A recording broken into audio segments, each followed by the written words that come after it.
Lesson 10. Popular Masses, the Subset of History. This lesson, we are going to study the popular masses, the subset of history. Different from the natural movement, there is the subject in the socio-historical movement, and it is none other than the popular masses. Leader Kim Jong-il said, "The subject of the social movement consists in the masses of the people. Without the masses, there would be no social movement itself, nor would it be conceivable to talk about historical progress." The natural movement takes place spontaneously through the interaction of materials which exist objectively. But the social movement is caused and developed by the volitional action and role of the subject. Unfavorable natural and geographical conditions and socio-historical conditions are changed into favorable ones with the enhancement of the volitional action and role of the subject. Different factors acting on the socio-historical movement, including the fundamental purpose and orientation, main cause and driving force of the socio-historical movement, can be correctly understood only when they are considered in combination with the volitional action and role of the subject. The popular masses are the subject of history. This means that the masses of the people are the performers who cause and accelerate the socio-historical movement purposefully, consciously, and actively. The masses of the people are a social collective combined by common needs of independent demand and creative activities centering on the working people. The working people are the main component of the masses of the people. An important index of working people is that they are the direct creators whose mode of existence is the creation of social wealth. Working means that one makes activities of producing social wealth with his strengths and efforts. In the past, material wealth was mainly considered as social wealth, and those who make physical labor are regarded as creators of social wealth. Mental and cultural wealth, along with material wealth, were important components of social wealth with the development of productive forces in society and science and technology. At the same time, mental labor along with physical labor were included in the activities for creating social wealth, and the mental labor held a big proportion with the development of society. Whether they create material wealth or mental or cultural wealth, all of their creations are labor activities.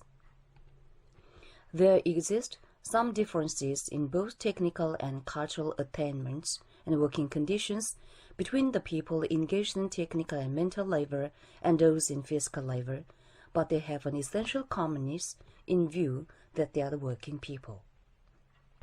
The popular masses are the main members, the majority of society, and their commonness has been constantly altered in the process of socio-historical development. The popular masses appeared in the hostile class society, and the word popular masses assumes class character. In the hostile class society, society is divided into the exploiting class and the exploited class, the ruling class and the ruler class, according to whether they hold means of production and state power or not, and the exploited and ruled class form the basic component of the working basis. With the development of productive forces and technology in society, the class composition that forms the popular masses was changed in the direction that the number of working people engaged in mental labor, the intellectual labor, increases, whereas the number of those engaged in physical labor decreases.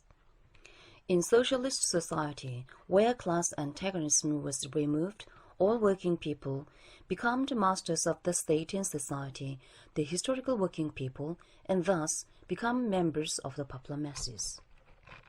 The popular masses are a social collective combined with commonness in independent demands and creative activities. The term popular masses reflects a social class relationship but it is not a simple class concept.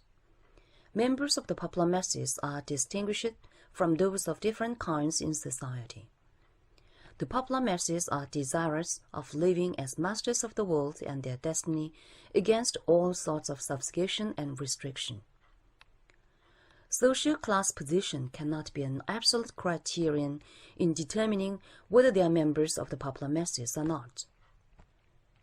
Those who are affected by revolutionary influence and acquire advanced ideas can serve the popular masses irrespective of their social class position.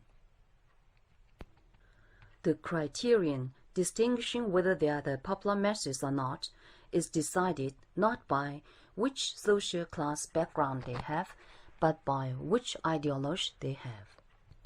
An important ideological basis that combines the people of all walks of life is ideological consciousness of independence.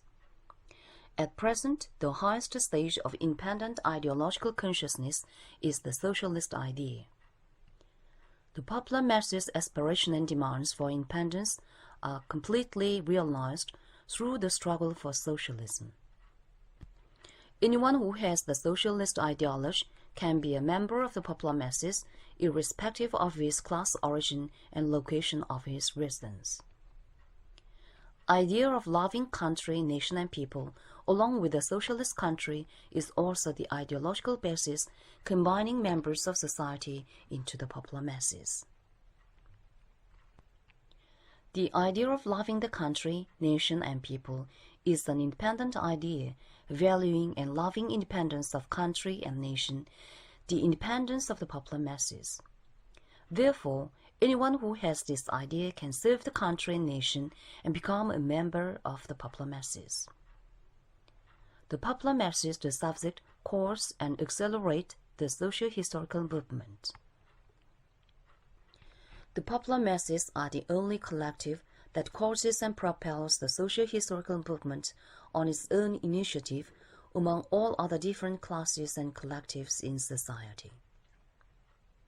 The socio-historical movement is caused and history developed by the purposeful and conscious struggle of the popular masses who transform nature and society. The popular masses harness nature, develop productive forces, and create material wealth.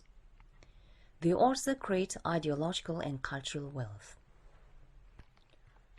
Social relations and social systems are also transformed by the popular masses.